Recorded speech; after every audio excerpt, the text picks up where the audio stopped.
Getting our district operation set up is really important to me. We just had 2 major hurricanes in Central Florida.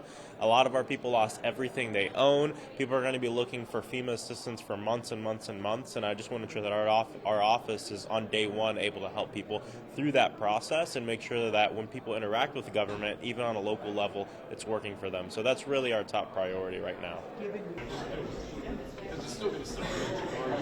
Yeah. Initially, we're just trying to set up the office and get going up to speed before we get sworn in. But, obviously the national challenge is inflation. Gas and groceries are still too high. We want to see if we can continue to level that off and bring it down. I think there are challenges with respect to crime.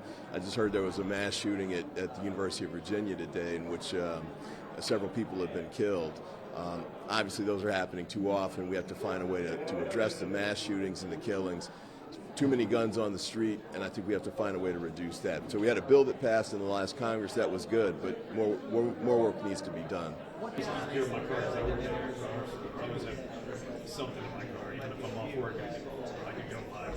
So you would support Speaker Pelosi if she ran for leadership again? Absolutely. Do you think she should? I hope so. Do you think she will? That I don't know. I'd love to have.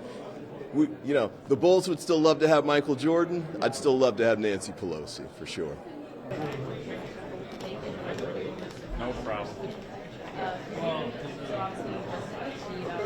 We sent a big message with our win.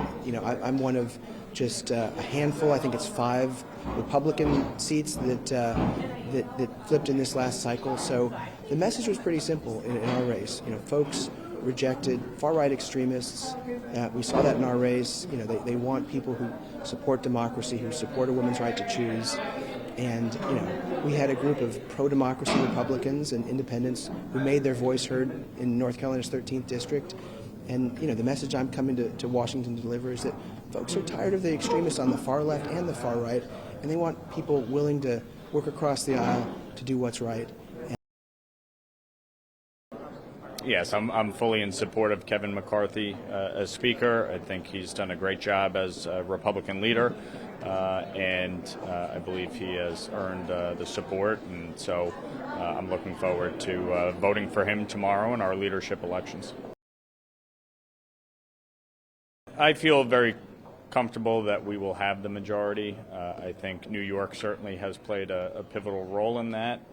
We have flipped 4 seats. We're going to have 11 members coming out of New York. So I think New York will have a big voice in this process going forward, and look forward to being part of that. Sure. I mean, listen, you have to be willing to bridge divides, and you have to be willing to sit down and find commonality. There's a lot of area of agreement if people are willing to sit down and work towards it. And certainly, I will work within my conference to advance the ball and obviously work across the aisle to get legislation passed and ultimately signed by the president.